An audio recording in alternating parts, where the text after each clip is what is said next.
thank you so much. I know we have lots of questions out there, and Steven still has a mobile mic. And Tom's got it now. All right, well, there you go. That gentleman has it. So we'll get started. Thank you, Ted. It's an issue I'd like to ask everybody, but you're here now, is the energy business, particularly the electricity business in this province. Are you familiar with how that works? And I'm going to get specific. I'm not talking about Bill 50. This is something completely. I'm talking about the fact that right now our prices yesterday were at $1,000. The average over 30 days is like $150. That's because of the way the pricing's done. The first guy in at 2 cents, the next guy at 4 cents, and up to when the need is filled, and whoever quotes the highest price, everybody gets paid the highest price. And when they know that we're going to be short electricity in this province, somebody comes in at $1,000 instead of where something starts at 8 cents. And of course, everybody gets paid $1,000. Now, to me, that's a recipe for, particularly wherever in a shorter, tight supply, where Albertans pay way too much for electricity, make it unaffordable, make our economy uncompetitive. Are you going to look at changing that as Premier?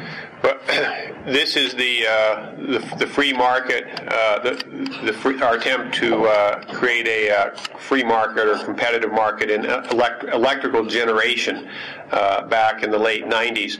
And I think it's fair to say, certainly over the last 15 months, the volatility, not just from month to month, but from day to day, is suggesting that the market is not working the way it's supposed to. And the question is, are there enough players in the market to really make the market work? Is it liquid enough? Yeah, I'm willing to look at that. The more immediate issue, I know this isn't your question, Rick, but the more immediate question that in terms of cost of electricity, though, is this Bill 50, the Electrical Transmission Act. And I've said that if I had become the Premier, the first thing I'll do is repeal that and go back and look at each of the 5 projects under that on a separate needs assessment. We have several different third-party estimates now that if all that transmission is built, it's going to triple electrical transmission costs, triple the transmission cost of your bill. It's not just going to be tough on residential consumers, particularly lower income or people on fixed incomes, but it's a job killer. As Rick said, 80% of our electricity is actually used by commercial and industrial users, so it's one of their input costs.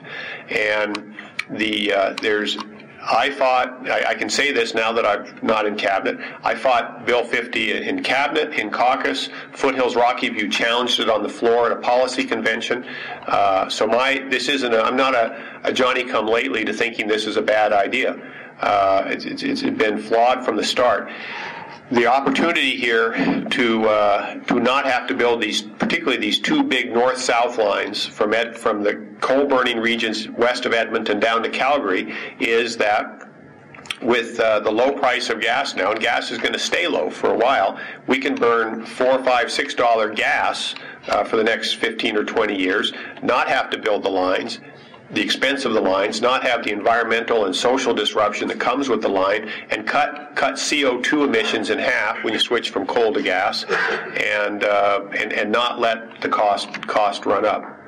So your question is, will we look at is the market working on generation? I'm willing to look at that, but more immediately, I've been very public that I will repeal Bill 50 right away and take on a fresh look at transmission and the needs, and particularly a focus on using gas rather than coal to produce a higher amount of our electrical need.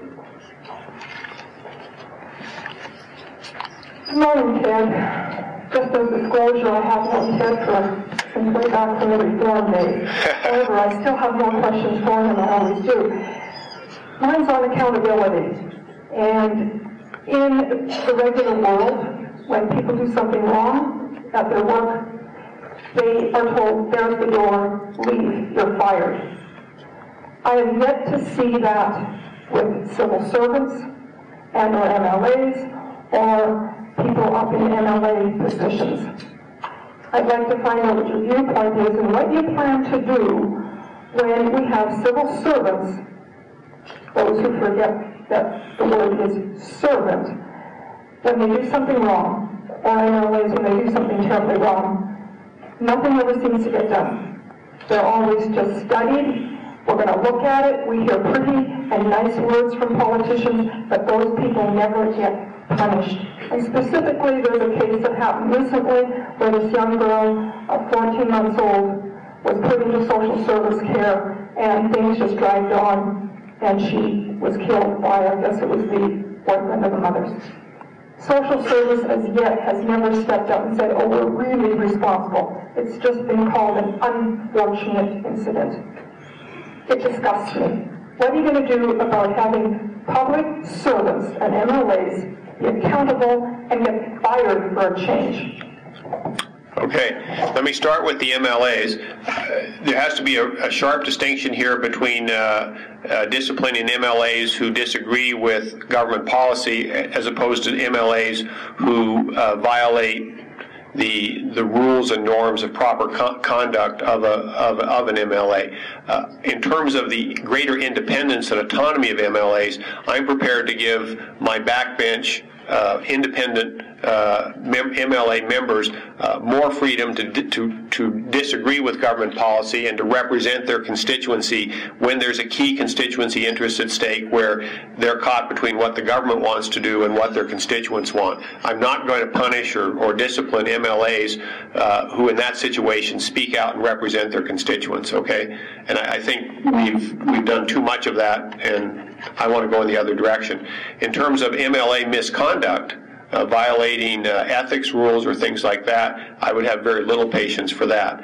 On the civil service side, the first thing I'm going to do, and again this is on the record, is reduce the size of cabinet from the current 24 down to 17. Okay, and with that reshuffle will come a reshuffling of ministries and deputy ministers and assistant deputy ministers, and suffice it to say that I've been in Edmonton long enough now, almost 6 years in December, and in cabinet for the last 5 years, well, I guess not this year, 4 years. I have a good sense of who the good deputy ministers are and assistant deputy ministers and who are not performing, or if I don't know them all, others do. So there'll be an opportunity through that downsizing of cabinet and the amalgamation of departments to clear out some dead wood.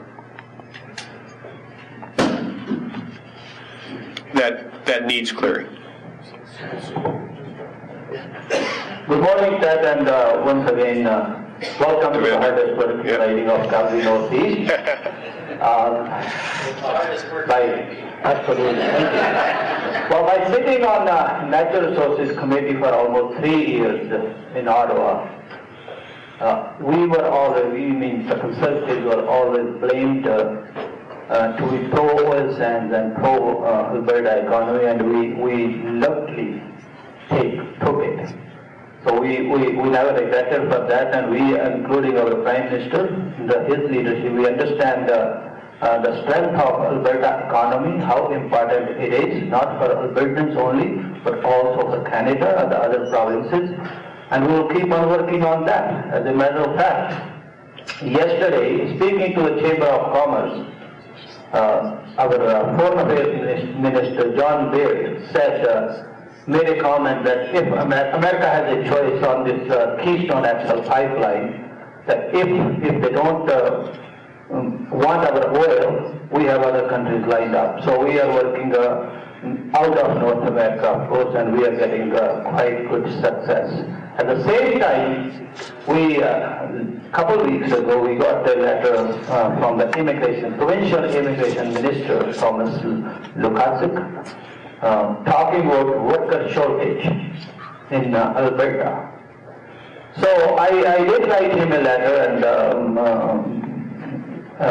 suggesting that on one hand we are talking about worker shortage, on the other hand we got a lot of skilled, educated people in the province of Alberta, and formal credential recognition is an issue. So what would be your vision to recognize all those foreign trained workers, engineers, doctors, scientists, or in other fields? Yeah, thank you. I've made a clear promise to new Canadian communities, and frankly, that's been one of the most exciting parts about the leadership campaign this time. I've spending a lot of time and getting lots of support amongst Indian, Chinese, Sikh, Filipino, Nigerian, French African, immigrant new Canadian communities across the spectrum, and everyone have qualified people who are certified doctors, nurses, engineers from well-recognized institutions at home who are not being allowed to work up to their capacity here because of the slowness, or in some cases almost the impossibility of recognition of foreign credentials. And so Devender's absolutely right that on the one hand, we're complaining about shortage of workers. On the other hand, we're not letting precisely some of the key people that we're short of, doctors, nurses, engineers, work to their full capacity because we haven't done anything. We're not being expeditious enough in recognizing those foreign credentials. So the commitment I've made to Devender is, one, to put that on my priority list. It is on the worker shortage. And two, I've made a commitment. I will strike an MLA committee immediately. Immediately would mean the end of next month, October. Half a dozen or so MLAs, and certainly with representatives from the new Canadian communities, and give them 6 months, which would be this spring when we're back in session, to do a canvass, the top priority issues for new Canadian, ethnic Canadians, and I know already that recognition of foreign credentials is at the top of that list. It goes beyond that, though. There are questions of English as a second language, both for seniors and children. It goes to issues of eligibility for public service jobs. A lot of our public service jobs are, Canadian experience required. Well, that cuts out a lot of people right away. There's some medical issues that are typical in immigrant communities coming from the tropical areas that our doctors aren't trained for because, of course, until last week we weren't a tropical climate. I could go for this 20-degree plus weather in September every year, but I think this is the exception, not the norm. So my commitment there has been very strong. On the second issue of of marketing oil and gas, my top economic priority will be, and for Alberta, is to get those export pipelines to the West Coast. Right now, we're selling Alberta gas, Western Canadian sedimentary gas, for around $4 an MCF. In Australia, where they have the same gas, they're getting it to the coast, putting it into liquefied natural gas, LNG facilities, LNG tankers, sending it to India and to China. They're getting $7, $8, and $9 an MCF, double what we're getting. So that would be huge for the industry and huge for Alberta in terms of the higher the price, the higher the royalties, and the better we can do on healthcare, education, and so forth. Similarly on oil, the difference between the North American price of oil right now and the international price, between West Texas Intermediate and Brent, the benchmark for the global market, is almost $30. $30 higher for the international price than the North American price. And again, particularly as we approach 9/11, the Americans are our friends, they're our oldest allies, they'll continue to be our biggest market, but we don't have to have them be the only market. And but how are we going to get those pipelines to the West Coast? Just by ourselves, we won't get it. We need Ottawa as an ally. Not that we certainly can't afford Ottawa to be an adversary, but I don't think we can even afford Ottawa, the federal government, to be neutral. We need the Prime Minister to say this is a national, it's not a Western Canadian priority, it's not an Alberta priority, it's a national priority, and to work with BC and Alberta and Saskatchewan and environmental groups and Aboriginal groups to make these pipelines happen. And again, I think with the right partner in Edmonton, the right premier in Alberta, that's a partnership that can happen. And that's the partnership I'd like to be part of. Well, thank you so much. We have time for one more question. And I know time flies when there's so many good questions and great candidates to talk to, but we need to keep on schedule. So I believe, Kendall, final question. Well, thank you. You've mentioned a few times that Ottawa needs to be our ally here in the province, but we've also noticed other antagonistic relationships, such as municipalities with the province. And on one hand, some of the municipalities are asking for additional ability to generate revenue in other areas, or they're asking for funding predictability over the coming years. At the same time, we see controversial decisions such as this bridge over the river that nobody wanted, the airport tunnel, which was a divisive issue, the west leg of the LRT. So where do you come out on this issue?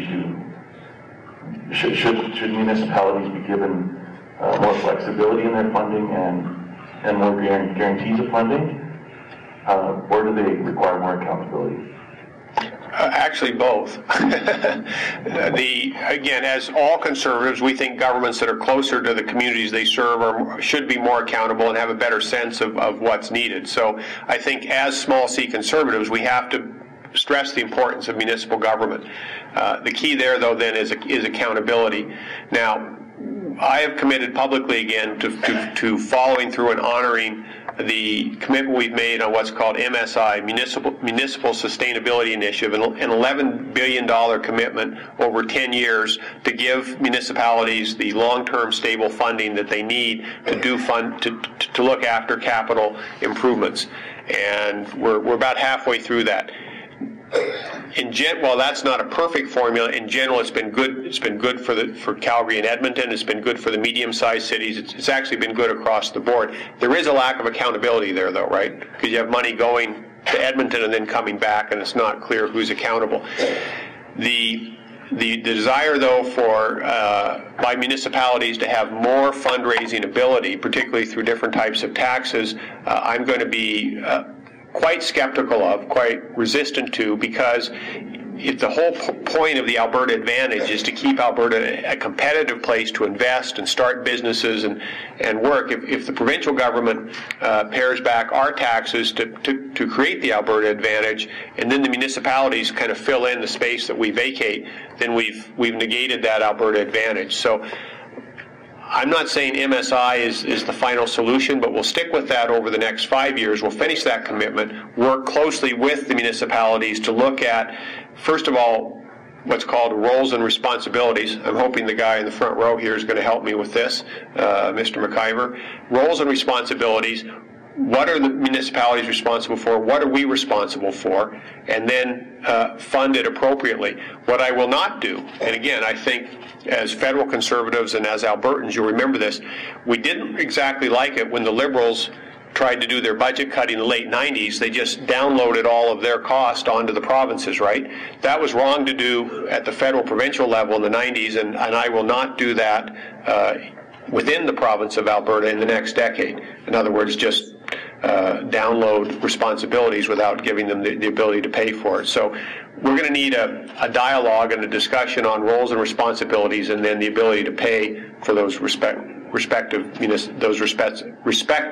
responsibilities.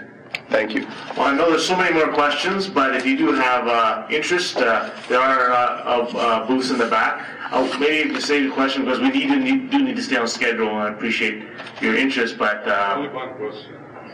No, we do need you. Maybe if you want to speak to Ted outside, that would be great. I'll wait outside. Once again, I want to thank Mr. Moore for coming this morning. So if you're so inclined, please visit the booth in the back.